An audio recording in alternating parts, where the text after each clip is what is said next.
Ma'am, start.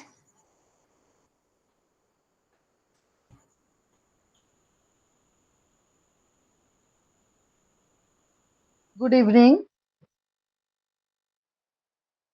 Good evening, everybody. I am Good Dr. evening. Monimala Misra. I am Dr. Monimala Misra.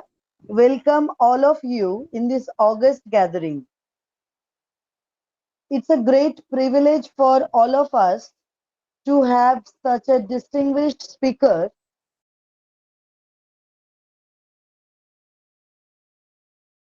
Dr. Sarbani Putatunda, an ex-teacher of East Calcutta Girls College, is a committed Shakespeare scholar pursuing academic activities for the last few decades. She has several academic papers to her credit, which have been published in both national and international journals. She has also authored and edited several books which are in circulation. After her superannuation, she is simultaneously working for the welfare of rural communities and continuing her passion writing. Her subject today is Impact of Shakespeare on Bengali theatre. This project she had undertaken several years ago. Here, I would love to mention that she had also written and edited some popular and important books. Now, it's my humble request to Dr. Putatunda to start her presentation.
Extremely sorry, ladies and gentlemen. I was busy in Okay. other calls and I had just forgotten to look at the time.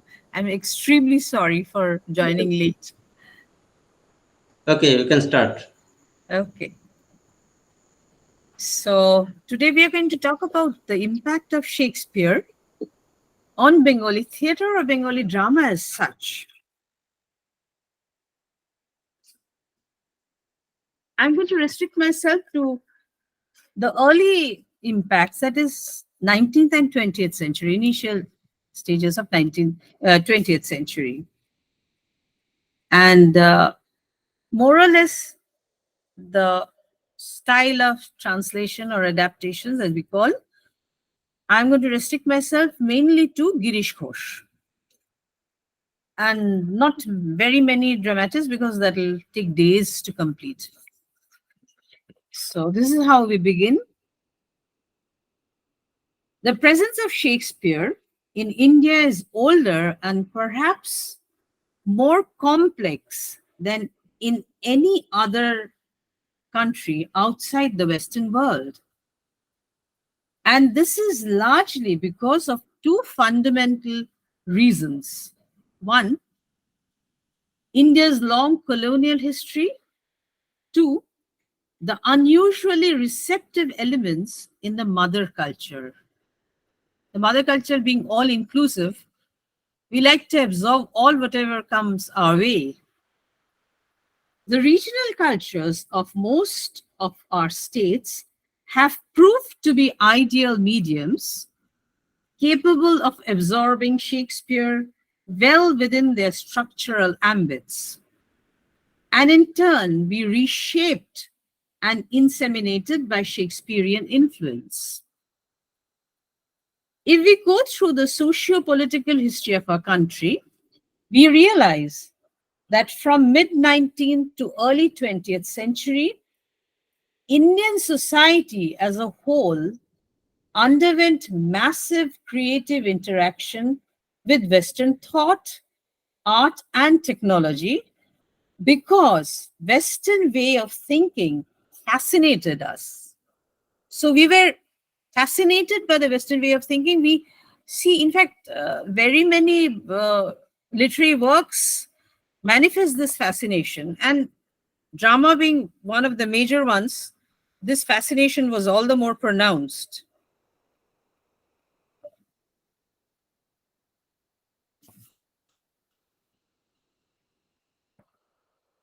And this phenomenon, which historians term as the Indian Renaissance, impacted our national, socio-political, economic, and even artistic and cultural structures.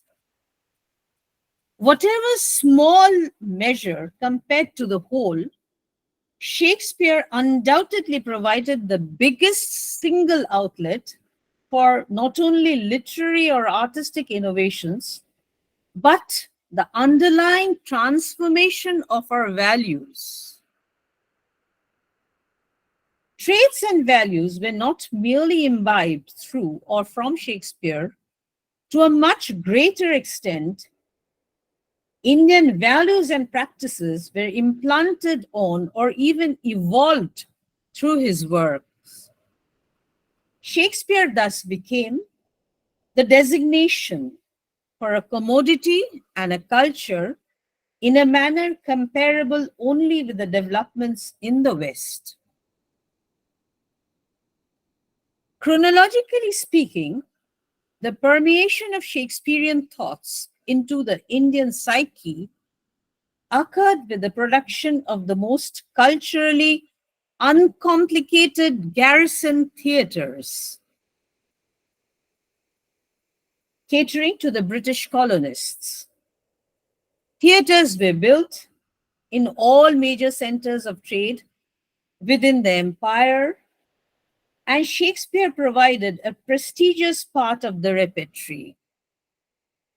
Initially, it began with the performances of Shakespearean play by English troops in Mumbai from 1770. In Kolkata, the then capital of British India, the earliest recorded performance is of Othello at Calcutta Theatre in the Christmas season of 1780. I think we can see one of the slides now, just a hint. Mr. Modak, yes. The only thing that I got, but Calcutta Theatre was not visible anywhere. Yeah, this one. Yeah, this one.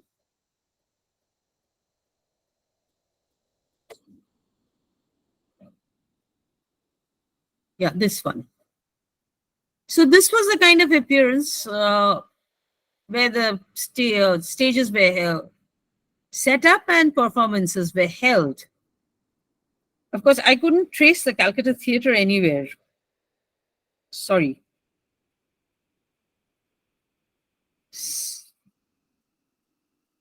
Over the next 8 years, okay, I'll continue and then we'll go to the next slides later on. Over the next 8 years, Hamlet, The Merchant of Venice, Romeo and Juliet, Richard III, and Henry IV were enacted at the same venue. I don't know whether that venue which we tried to display was the venue, but anyway, that was the kind of structure that was seen everywhere. Performances continued unabated till mid-19th century, chiefly at Chowringhee and Sansui theatres. The earliest notable tours were by the Louis Theatre Company in 1870s and Morris E. Bandman's Company in the 1880s. Touring companies, however, became famous only in the heyday of Raj from the late 19th century. With growing interest in Shakespearean plays, local theatrical companies came into existence. That is the interesting part. The moment Shakespeare became a popular commodity to be toyed with for sake of performance, dramatic performance, theatrical companies started forming. They started gathering together and forming groups. That is very interesting. I'll come to it slightly later.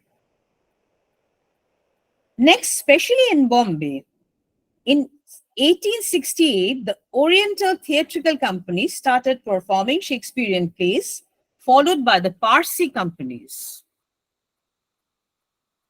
In the academic sphere, where Shakespeare was dealt in the original, in the academic sphere, it was Richardson, the distinguished English teacher of Presidency College, who first ventured to inculcate a literary taste for Shakespearean dramas in the minds of his Indian students by teaching them how to recite and act the scenes of Shakespearean plays. So Richardson's role was very, very important because he was the one who taught them the original Shakespeare and probably inspired quite a few of them to undertake the translation or adaptation which we will be discussing today. And in response, the Bengali students performed The Merchant of Venice in the governor's house in original in 1837 and Othello in 1853 at the Oriental Academy. They performed The Merchant of Venice in 1854 and Henry IV in 1855. This is very, very interesting because plays like Henry V, or we'll come to Cymbeline later on, these are not commonly performed plays. We don't really come across them being performed, at least not in our country. But at that time, probably Richardson's influence was so strong that they undertook performing those little popular plays. I wouldn't say little, but less popular plays. Predictably, this growing success of Shakespearean performances subsequently enthused many regional dramatists to both translate and adapt Shakespeare in vernaculars, leading thereby to a spurt of translated and adapted Shakespeare in several Indian languages, both for performance on the Indian stages and also for academic pursuit. Yet, as records indicate, despite best efforts of all the enthusiastic regional playwrights, India initially remained a mere outpost of Shakespeare performance, quite untouched by the greater phenomena of Shakespeare. But radical departure occurred when Shakespeare entered the curriculum of the new Western style education. By the continuing paradox inherent in Indian society, this Western infusion was then absorbed into the cultural mainstream of the Indian languages. However, the romantic image of Shakespeare as a poet or bard was clearly dominant with Indian writers who would never see a play staged in English and might have reached to an Indian language production with critical or even more, and even with moral disapproval. Commenting on this growing occurrence, Poonam Trivedi writes in her book, India Shakespeare Translation, Interpretation and Performance, within quote, Shakespeare's long and pervasive influence on dramatic activities in the 19th century resulted in widespread adaptations and translations of his plays. To make the borrowing more acceptable to a wide variety of audience, the plays were Indianized to a large extent by adding songs and dances in keeping with the Girinattos, which were very popular. These Bengali adaptations reproduced the Shakespearean pictorial realism of the Victorian theatre, freely improvising on the elements of the colonized text. Girish Ghosh's production of Macbeth and Amarendra Datta's translation, Hariraj, that is Hamlet, were two productions that marked a spectacular high point of Victorian Shakespeare in 19th century Bengal. Quotation closed. Now we come to the translation part about which Poonam Trivedi has talked about. We can just glance through, yeah. Please go to the one before that. This is very interesting. Shakespeare Rachana Samagro. This is, of course, a new text, but Shakespeare was translated in totality right at the beginning of 20th century. I'm not going into that details, but this is very interesting. The entire works of Shakespeare was translated in Bangla. So people were keen on translating it and were keen on reading Shakespeare through translation. Then we go to the next shot, the Tempest. Can you see the Tempest? Yeah. This is another text. Very interesting. Then we go to Girish Ghosh later on. We'll come to Girish Ghosh. Yeah. That's it. Now we go to the text. Talking about the impact of Shakespeare on Bengali theatre, I must confess that we do not really know exactly how many translated texts of Shakespeare exist in Indian languages as a whole, even though available catalogs indicate the number is quite large, but there is no authentic evidence of it all till date. But one thing is certain, that new theatre in India, particularly in Bengal, grew from the colonial era. This is very understandable because I was just talking to a Bengali scholar just this evening, and she pointed it out that before Shakespeare came into the scene, Bengali plays did not exist at all. Indigenous Bengali plays didn't come into the forefront. The plays that were performed were mere translation of Sanskrit plays. So with the arrival of the colonists, the imperialists, They brought with them the culture, they formed the stage, and they kind of inspired us to compose original plays based on their structure. We'll come to it. That is another interesting aspect. But one thing is certain, that new theatre in India, particularly in Bengal, grew from the colonial era. And translation of Shakespeare was just an added impetus for the Bengali dramatists. Initially, Bengali elites enjoyed Shakespeare in original through classroom teachings. Then, for performance sake and percolating Shakespeare even among the general public, Bengali dramatists took the help of translation. So this is how the translation came about.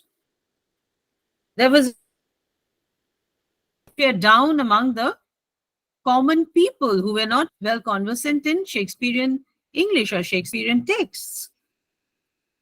The translations were in reality a deliberation to bridge the increasing gap within the literary community.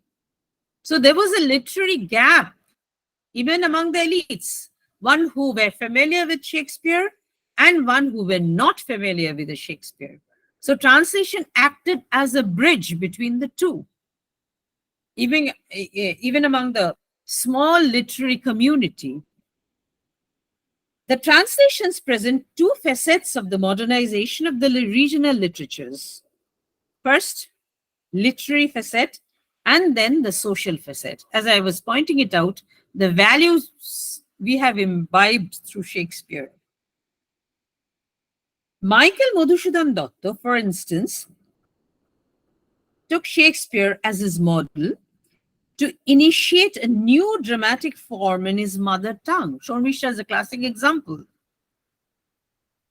It was Shakespeare who kind of inspired him to restructure his play into act and scene divisions. If we go to the Sanskrit plays, we see there are no scene divisions, there are only acts. Anko and Drishyo. There are several acts, even 12 and 13 acts are there, but there are no scenic divisions. This act and scene division, Anko and Drishyo, which they are the Bangla terms. So this categorization came about with the introduction of Shakespeare.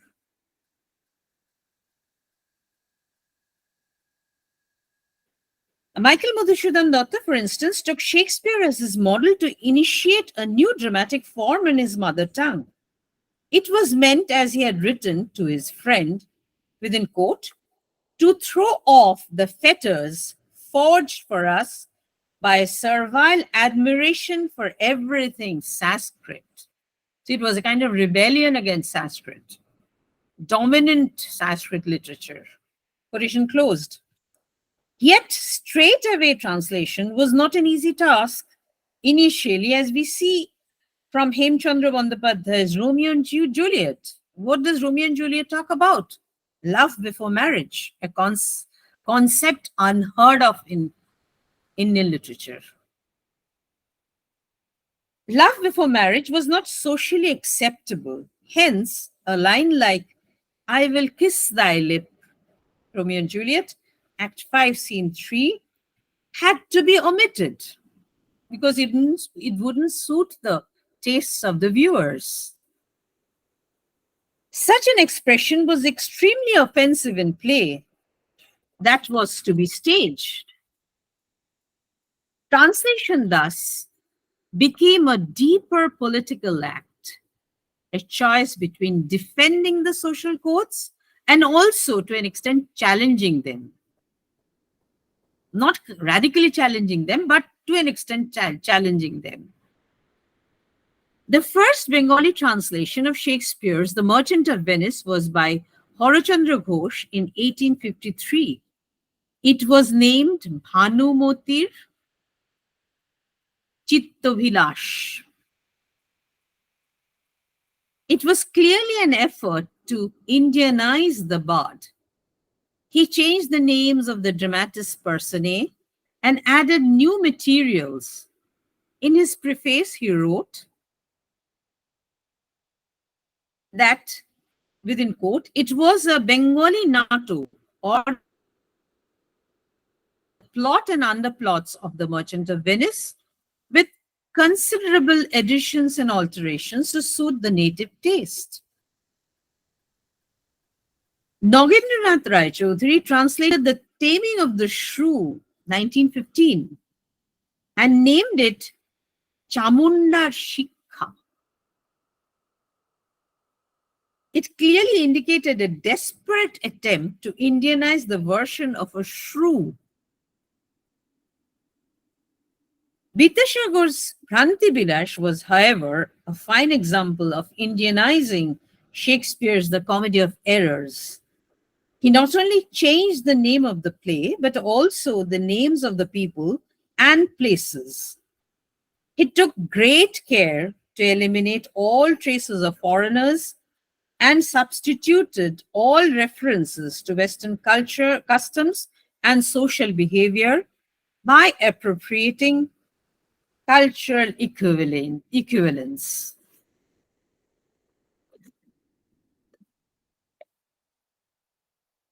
The earliest recorded public production of Shakespeare in Bengali was of a version of The Comedy of Errors in 1873.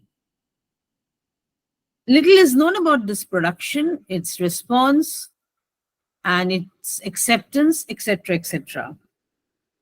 But next year, we see there was an adaptation of Cymbeline and Macbeth. Macbeth, we understand, was a popular play. We all are familiar with Macbeth, even the storyline. But Cymbeline is not that popular.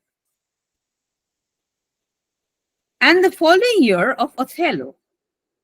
On January 28th, 1893, came a brilliant translation of Macbeth by Girish Chandra Ghosh. The dawn of Bengali theatre in his day, which according to Utpal Datta, a noted Shakespeare scholar, within quote, has not been equaled yet. Writing about Girish Ghosh's adaptation, Datta further observes, within quote, with his usual fastidious care for detail, he hired an English stage designer of the city, Pym by name, to build the sets and make the costumes, within quote, quotation closed. Consequently, when the play was enacted on the stage, critics were astonished to view an authentic version of the Scotch style followed in the 17th century. Though a masterpiece of poetic translation, it flopped on the stage, much to Ghosh's mortification. The humiliation may have increased when in 1897, Nagendranath Chaudhuri produced Amarendranath Datta's Hariraj, or Hamlet, a much cruder version of Hamlet, appeared to a great applause and held the stage for years. We will concentrate on Girish Chandra Ghosh's translation come adaptation of Shakespeare's Macbeth mainly. Even though it failed to please the Bengali-speaking audience, Ghosh's fidelity to the original text is beyond question. As indicated above, Girish too preferred sticking to his roots and conforming to an extent to the tradition of Sanskrit plays, apparently for pleasing his viewers. Yet, unlike the other dramatists of his time, he never compromised with the theme, plot, characters, and even the names found in the original play. What he tried to do was to evolve a new semantic style for making his work sound more Bengali than English. Because to Girish, adapting Shakespeare for the Bengali stage was more of a challenge rather than mere love for the bard. Thus, the original is rendered in Bengali blank verse and prose almost word by word with slight expansion here and there.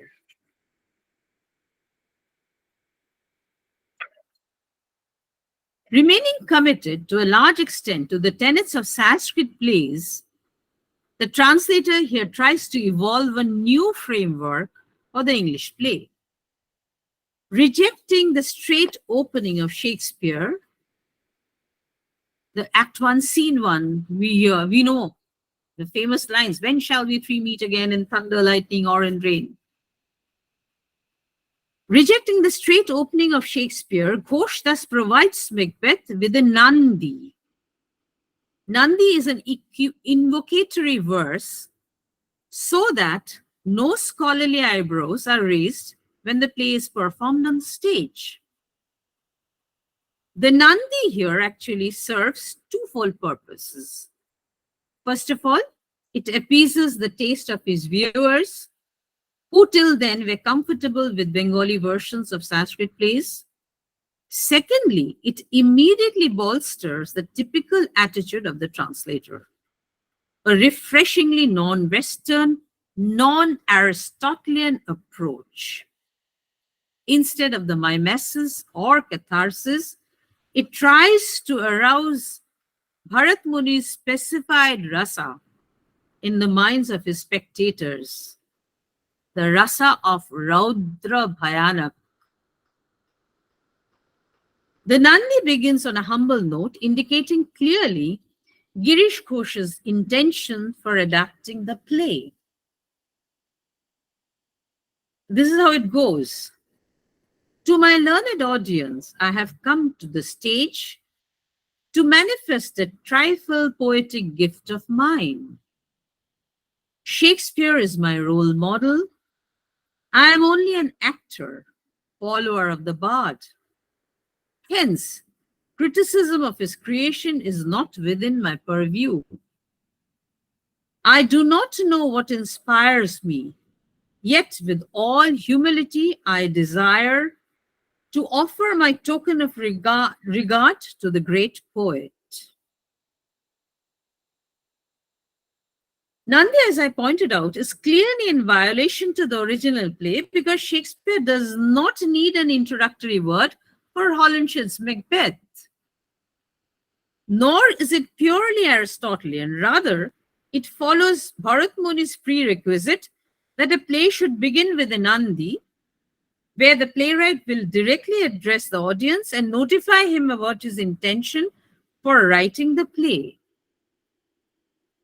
Viewed against the other structural changes that have been effected, like the introduction of a troupe of witches at the end of the first scene, where they almost assume the stature of a chorus, which was not there in Shakespeare's Macbeth, even though uttering mumbo jumbo like hilly, hilly, hilly, hilly, hilly, sai, sai, sai. Act 1, Scene 1 of Girish Ghosh's translation. It is possible to argue that these regional translations are not simply translation in the accepted normal sense of the term, but are really acts of appropriation or expropriation. They are attempts to take over and assimilate the new into an already existing native tradition. The native tradition appears to be unconsciously aware of the strength that accrues to it by certain actions of appropriations. The other indigenizing device, which significantly alters the import of the original play, is the use of figures of speech which are strongly anchored in and possess an inextricable relationship with the Indian myths and legends. These change the texture of the narration and thereby the meaning pattern also. I'll read out a little bit of his translation. Before that, I think we should go to the original text and you'll get a taste of it. It is in Act 1, Scene 3, where the first witch talks to the other two of her companion about a sailor's wife. This is Shakespeare. First witch. A sailor's wife had chestnuts in her lap and munched and munched and munched. Give me, quoth I. Around thee witch, the rum-fed Ronian cries. Her husband's to Aleppo gone, master of the tiger, etc., etc. This rum-fed Ronian and around the witch, this is how Girish Ghosh has translated. First witch. Listen, no listen, there was a girl sitting with her hair let down. I'm letting down my hair, of course. But anyway, the next part is not mine. With her hair let down, uncovering herself, eating peanuts gluttonously. When I asked some from her, twisting my nose, the virago. The virago has been translated by Girish Ghosh as para kudule magi. We'll come to it. Twisting my nose, the virago yelled, out you go, you rogue. Act 1, Scene 3. The connotations of open hair and uncovering oneself is clearly meant to insinuate the Indian audience that the very gesture of the girl smack of ill omen. First of all, it's inappropriate for an Indian girl to let down her hair for public viewing. Secondly, it is not in keeping with the social decorum to appear before the world without draping herself with clothes from top to bottom. And to violate any of these two stipulations meant beckoning evil forces. Furthermore, a twisting the nose of the witch reminds us of the story of Lakshman in the Ramayana, when he struck off the nose of a she-demon as a punishment. So striking off the nose or twisting it is expected of an Indian when punishing an extraterrestrial creature. To Shakespeare, however, the woman is a rum-fed Ronian, and any reference to her sense of dressing is not there. Neither does the lady concerned show inclinations to twist the nose of the witch, possibly because a bodily contact with unimaginable for them. Likewise, the term para kudule magi instead of rum-fed Ronian is clearly a term with far-reaching association.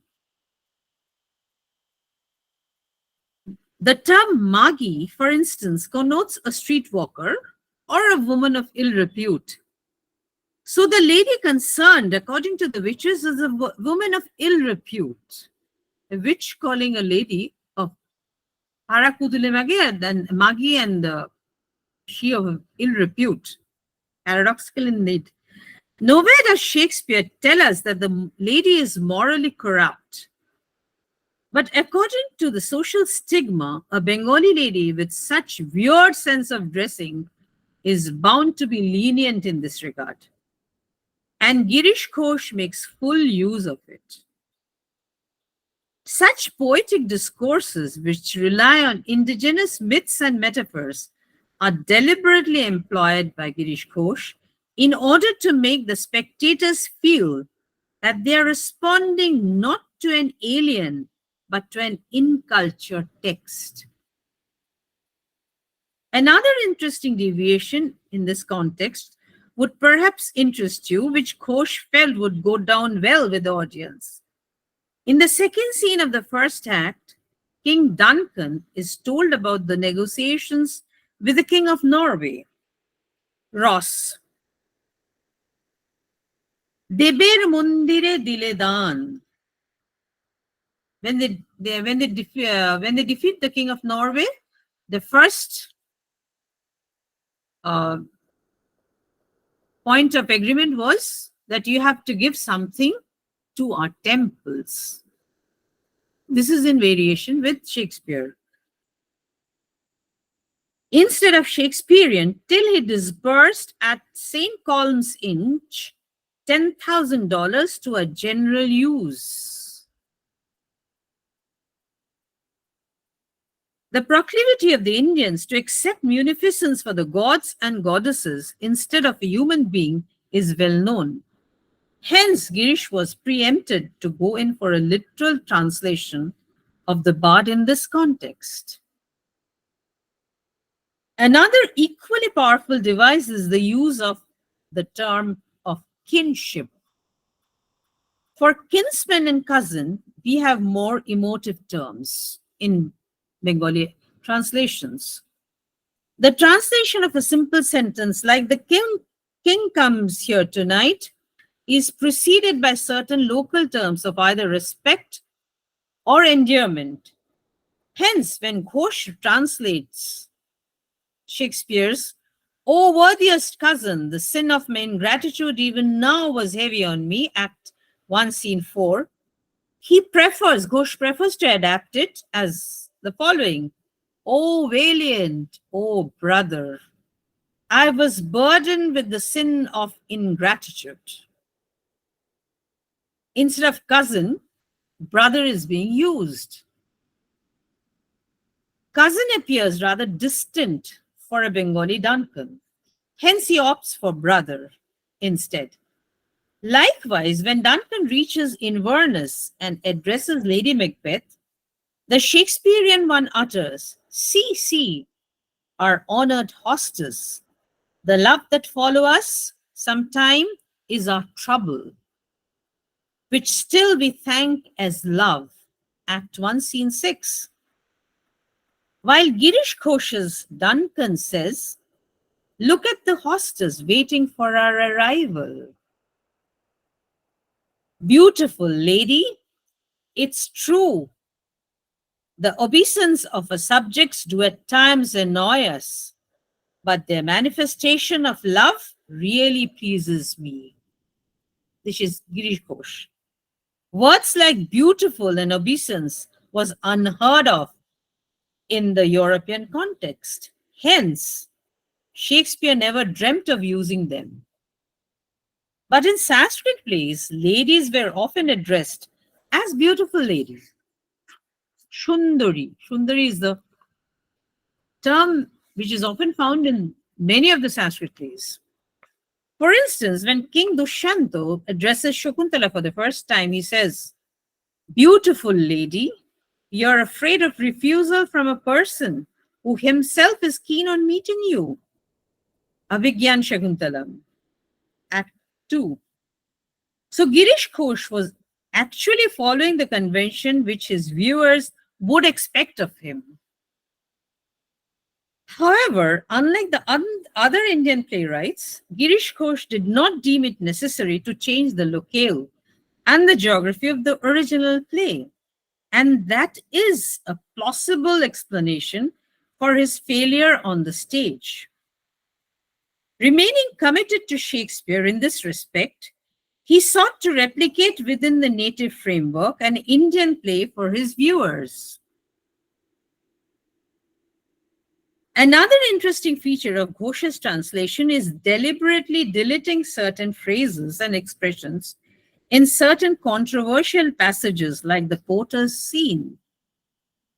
This is also in keeping with the Indian tradition. Sanskrit poetics not only forbid the showing of certain actions, but also frowns upon that which ought not to be spoken. Hence, when a passage crosses the limits of propriety and makes vachya, what ought not to be said, is considered improper. The entire analysis of Porter, I'll just read the original Shakespeare and you will know the difference.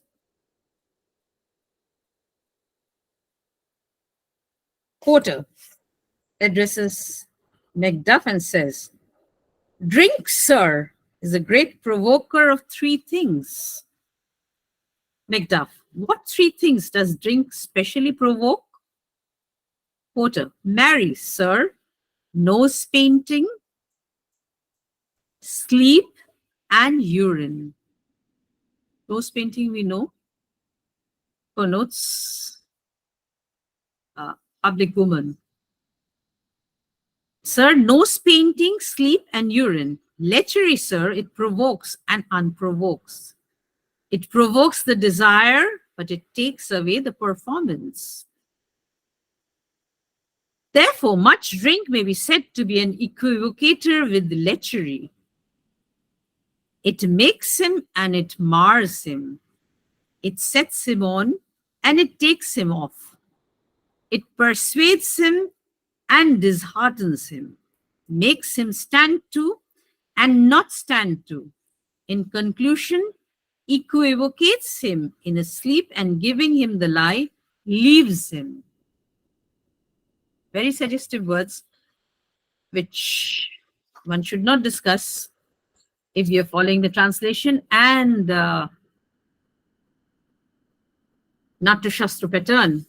Instead, what Girish Ghosh writes, the entire analysis of Porter's scene is reduced to, yes, sir, I'm also a tough guy. I simply puked what I drank and then stood up fine. So a cluster of lines are completely deleted because they have double meaning and they're a bit provocative. The cumulative effect of this change is amazing. The original play loses its specificity, its regional Scottish character, and becomes, like many other regional Sanskrit plays, located in an imaginary land and thereby almost entirely loses its political dimensions. Interestingly, there is another feature in Girish Ghosh's adaptation which instantly arrests the reader's attention: simultaneous use of prose and poetry. Even though Shakespeare has used the same in his play, but Ghosh's usage is completely indigenous. Poetry in a typical kind of blank verse, which critics term as Goirish from Girish, and prose with a sprinkle of colloquial lingo here and there.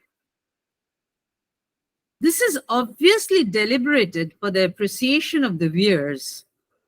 For instance, despite the ritualistic utterance of the witches, they often resort to vulgar expressions like parakudule magi, khagi, abagi, etc. The impact of these all is clearly laughter because of the inappropriate connotations in the given context. Finally, the dual nature of the text: one is meant to be read, the closet version, and the other, the theatre text, meant to be acted, which freely employs light and folk music as found in the action of the witches, both in Act 1, Scene 1 and Act 3, Scene 5, is highly influenced by the professional theatre. Therefore, it is really hard to say whether literature imitates life or life imitates literature, and at what point and in what context. The two are so subtly interlinked that one does not know which impinges on which. Thank you for the patient hearing.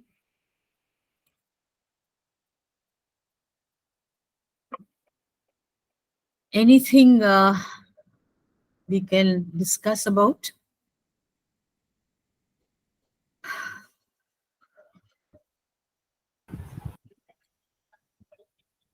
Is there any question from anyone?